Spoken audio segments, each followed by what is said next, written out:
नमस्कार, आप देख रहे हैं आर्य न्यूज। मैं हूं आपके साथ पल्लवी सिंह। बुलेटिन की शुरुआत करेंगे एक बड़ी खबर के साथ। उत्तराखंड से ये बड़ी खबर सामने आ रही है, जो हम बता दें कि 15 अगस्त से भारी बारिश की चेतावनी जारी कर दी गई है।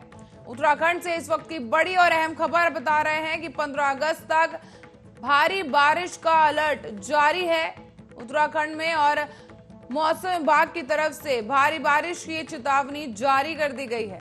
उत्तराखंड में लगातार इससे पहले भी भूस्खलन की खबरें सामने आते रही हैं, और इसके बाद अब एक बार फिर बारिश को लेकर अलर्ट जारी किया गया है, जिसकी वजह से लोगों को परेशानी हो सकती है। बता दें, उत्तराखंड में भारी बारिश की चेतावनी जारी कर दी गई है। 15 अगस्त तक भारी बारिश का अलर्ट मौसम विभाग ने जारी किया है। उत्तराखंड के कई हिस्सों में भारी बारिश की संभावना, मौसम विभाग ने भारी बारिश की चेतावनी जारी कर दी है।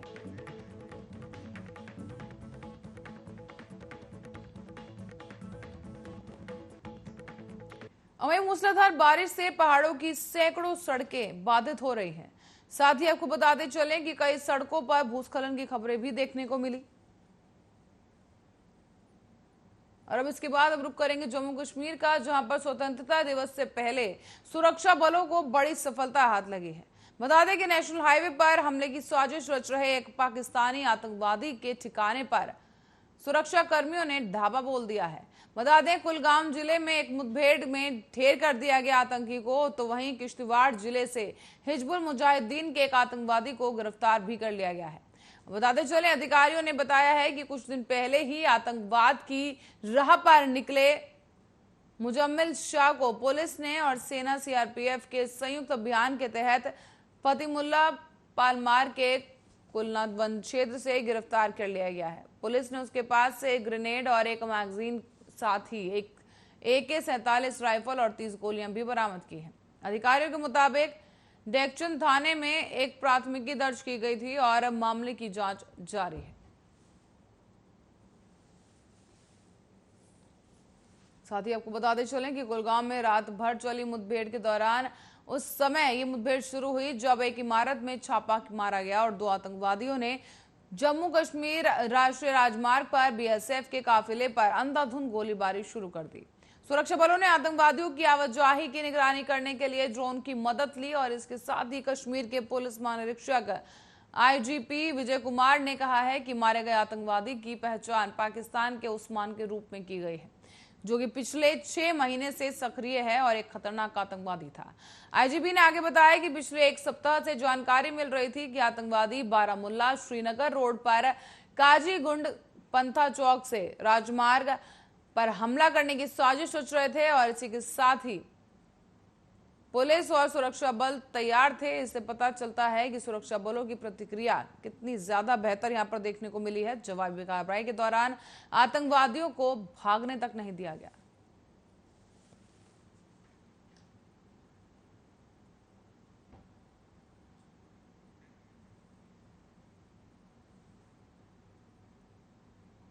और कोरोना संक्रमण के कारण यूपी में लगाए गए वीकेंड लॉकडाउन में योगी सरकार ने ढील दे दी है, और इसी के तहत अब शनिवार को लॉकडाउन खत्म कर दिया गया है। आज से पूरे यूपी में शनिवार को लॉकडाउन नहीं रहेगा, यानी बाकी दिनों की तरह ही शनिवार को भी लोग अपनी जरूरी काम निपटा सकेंगे।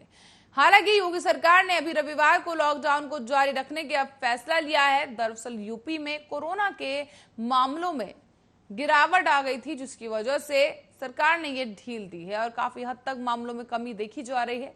कोरोना के मामले रोजाना अब सिर्फ दहाई की संख्या में ही सामने आ रहे हैं। इसे देखते हुए सरकार ने जनता को राहत देने का फैसला किया है। इसके साथ ही अब सिर्फ रविवार को ही वीकेंड लॉकडाउन के तहत दफ्तर और व्यापारिक प्रतिष्ठान बंद रहेंगे।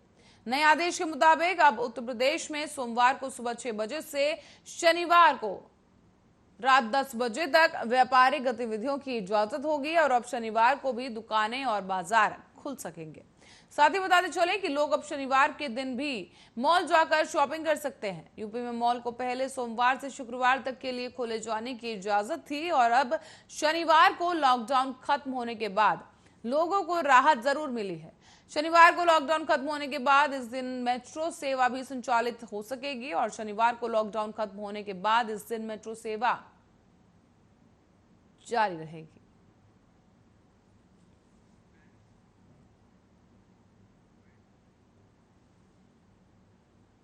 राहुल गांधी मामले में राष्ट्रीय बाल अधिकार संरक्षण आयोग एनसीपीसीआर ने फेसबुक इंडिया के प्रमुख सत्या यादव को सम्मन भेजा है।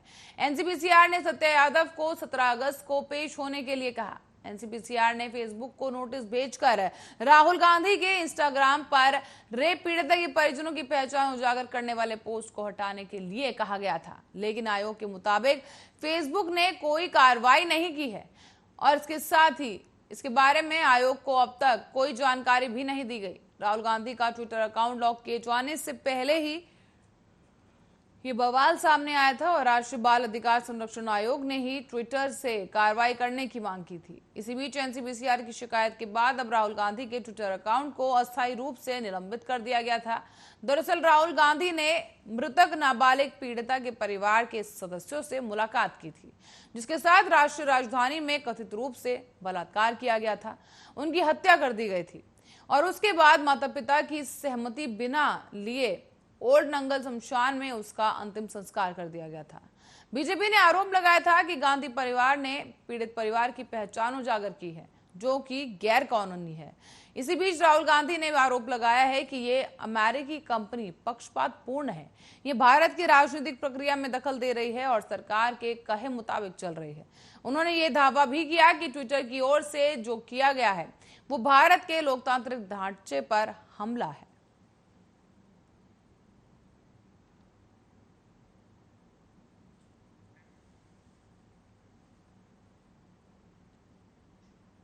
और भारत में अभी भी हर दिन 40,000 के आसपास लोग कोरोना महामारी से संक्रमित हो रहे हैं।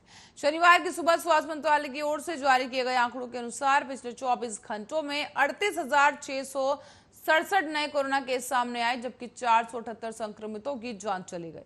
एक दिन पहले ही 40,120 केस सामने आए थे, तो वहीं देश भर में पिछले 24 घंटे में 35,783 लोग कोरोना से ठीक भी हुए हैं।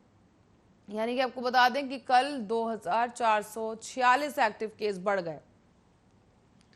इसी बीच कोरोना महामारी की शुरुआत से लेकर अब तक कुल 3,21,56,000 लोग संक्रमित हो चुके हैं और इनमें से 4,30,732 लोग ऐसे हैं जिनकी मौत हो चुकी है। अच्छी बात यह रही कि अब तक 3,13,38,000 लोग ठीक भी हो चुके हैं और देश में कोरोना एक्टिव केस की संख्या अब 4 लाख से कम है। कुल 3,87,000 लोग अभी भी कोरोना वायरस से संक्रमित हैं, जिनका इलाज चल रहा है। स्वास्थ्य मंत्रालय के अनुसार 13 अगस्त तक देश भर में 53,61,00,000 और 89,000 कोरोना वैक्सीन के डोज दिए जा चुके हैं। तो वहीं बीते दिन 63.80 लाख टीके लगाए गए और अब भारतीय आयुर्विज्ञान अनुसंधान परिषद के अनुसार अब तक 49,17,00,000 कोरोना टेस्ट किए जा चुके हैं और बीते दिन करीब 22.29 लाख कोरोना सैंपल टेस्ट किए गए, जिसका पॉजिटिविटी रेट 3% से कम रहा।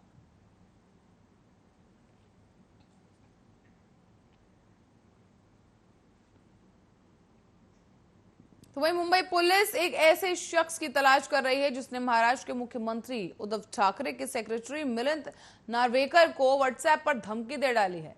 सूत्रों ने बताया कि इस बात की शिकायत नार्वेकर ने पुलिस कमिश्नर हेमंत नागराले से की, जिसके बाद ये मामला जांच के लिए क्राइम ब्रांच को सौंप दिया गया है। एक वरिष्ठ अधिकारी ने नाम न बताने की शर्त पर बताया कि नार्वेकर को एक अज्ञात फोन नंबर से व्हाट्सएप आया था, जिसने कुछ मांग लिखी थी। इसके अलावा उसने एक धमकी भी दी और कहा कि अगर वो उनकी मांग पूरी नहीं करेंगे तो उनके खिलाफ सीबीआई, ईडी और एनआईए या फिर किसी दूसरी सरकारी केंद्र एजेंसी की जांच कराई जाएगी और उन्हें फंसा दिया जाएगा। इस व्हाट्सएप मैसेज के मिलते ही नार्वेकर ने इस बात की जानकारी मुंबई पुलिस कमिश्नर हेमंत नागराले को दी और उसके बाद लिखित में भी शिकायत दर्ज कराई गई। साथ ही आपको बता दें, नार्वेकर शिवसेना के सेक्रेटरी हैं और ठाकरे परिवार के बेहद करीबी माने जाते हैं। हमने मोबाइल कंपनी से नंबर के बारे में जानकारी मांगी है और इसके पीछे कौन है उसका पता लगाने का काम चल रहा है।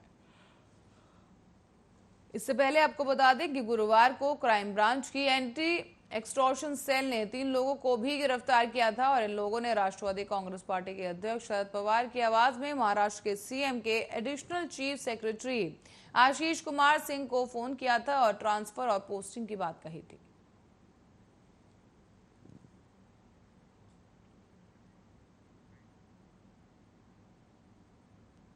और जुलाई में औसत से ज्यादा बारिश का अनुभव करने वाली राष्ट्रीय राजधानी दिल्ली अगस्त का आधा महीना बीत जाने के बाद भी रिमझिम बारिश को तरस रही है। भारतीय मौसम विज्ञान विभाग की तरफ से रिकॉर्डिंग से पता चलता है कि दिल्ली में अगस्त के महीने में अब तक लगभग 54% बारिश की कमी दर्ज की गई है। हालांकि मौसम विभाग के अधिकारियों और निजी मौसम पूर्वानुमानकर्ताओं के मुताबिक इस महीने की शुष्क शुरुआत के बावजूद अगस्त में आने वाले 10 दिनों में बारिश की कमी को कवर करने की संभावना है और इसी कारण ये सामान्य के करीब मानसून महीना होने की संभावना है। आईएमडी की रिकॉर्डिंग से पता चलता है कि जुलाई महीने में तकरीबन 507.1 मिलीमीटर बारिश हुई, जो कि महीने के औसत 210.6 मिलीमीटर से 2 गुना ज्यादा थी। तो वहीं अगस्त का महीना शुरू होते ही बारिश की रफ्तार पर ब्रेक लग गया है। साथ ही 13 अगस्त तक सफदरजंग मौसम केंद्र में 63.2 मिलीमीटर बारिश दर्ज की गई, जो कि 116.1 मिलीमीटर के करीब है, जो महीने के लिए एक नॉर्मल है। साथ ही मौसम विभाग के एक अधिकारी ने बताया है कि यह सच है कि पूरे देश में बारिश का पैटर्न बदल गया है। लगभग 10 साल पहले दिल्ली में औसतन 15 से 20 बारिश के दिन हुआ करते थे, लेकिन अब देखा यह जा रहा है कि बारिश के दिनों की संख्या घटकर केवल 8 से 10 दिन रह गई है। इसका मतलब ये रहा कि बारिश कम समय के लिए हो रही है और इसके साथ ही नेचुरल है कि अगर एक सप्ताह में उतनी ही बारिश होती है जितनी महीने में समान रूप से वितरित होने के विपरीत होती है। इसी के साथ ही आपको बता दें, इससे बाढ़ की घटनाएं भी हो सकती हैं। इसी को देखते हुए मौसम विभाग की तरफ से ताजा जानकारी साझा की गई।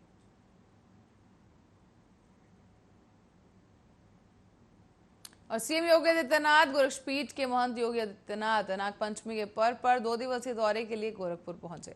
गोरखपुर पहुंचकर उन्होंने महायोगी गुरु गोरक्षनाथ की पूजा अर्चना की और इसके बाद उन्होंने ब्रह्मलीन महंत अवैधनाथ की समाधि पर मत्था टेक कर आशीर्वाद भी लिया। सीएम ब्रह्मलीन महंत दिग्विजय नाथ स्मृति सभागार पहुंचे सीएम योगी और यहां पर उन्होंने गोरखपुर मंडल के विभिन्न विधाओं में मुकाम हासिल करने वाले 75 खिलाड़ियों का सम्मान करने का मन बनाया। साथ ही आपको बता दें कि सीएम योगी ने कहा कि 19 अगस्त को लखनऊ में खिलाड़ियों के कुंभ का आयोजन किया जा रहा है। इस उत्सव में खिलाड़ियों का सम्मान किया जाएगा और उनका उत्साहवर्धन किया जाएगा। मुख्यमंत्री योगी आदित्यनाथ ने जानकारी दी कि 19 अगस्त को लखनऊ के अटल बिहारी वाजपेयी इकाना स्टेडियम में खिलाड़ियों का कुंभ आयोजित करने की घोषणा की गई। इस खिलाड़ी कुंभ में जो कि ओलंपिक के सभी पदक वीरों के साथ सभी प्रतिभागियों को सरकार बतौर प्रोत्साहन पुरस्कृत करेगी और सम्मानित करेगी। इस आयोजन में खेलों के कोच को भी सम्मानित किया जाएगा। साथ ही राज्य के सभी 75 जिलों से 75 खिलाड़ियों को भी इसमें विशेष तौर पर आमंत्रित किया जाएगा। मुख्यमंत्री ने कहा कि सरकार अपने संसाधनों के साथ खिलाड़ियों के साथ है और इसी के साथ ही जिस तरह से संसाधन और प्रोत्साहन की आवश्यकता होगी सरकार जरूर मुहैया कराएगी। मुख्यमंत्री ने बताया कि देश के लिए ओलंपिक में स्वर्ण पदक विजेता को यूपी सरकार 2 करोड़ रुपए की धनराशि इस सम्मान स्वरूप देगी। साथ ही रजत पदक विजेताओं को 1.5 करोड़ रुपए और कांस्य पदक विजेताओं को 1-1 करोड़ रुपए की राशि दी जाएगी। साथ ही बताते चले, कांस्य पदक जीतने वाली पुरुष हॉकी टीम के सभी सदस्यों को 1-1 करोड़ रुपए और अब तक का सर्वश्रेष्ठ प्रदर्शन करने वाली महिलाओं की टीम के सदस्यों को 50-50 लाख रुपए की पुरस्कृत राशि दी जाएगी। ऐसे में ओलंपिक में शामिल प्रदेश के सभी खिलाड़ियों को सम्मान स्वरूप अलग अलग धनराशियां भी दी जाएंगी।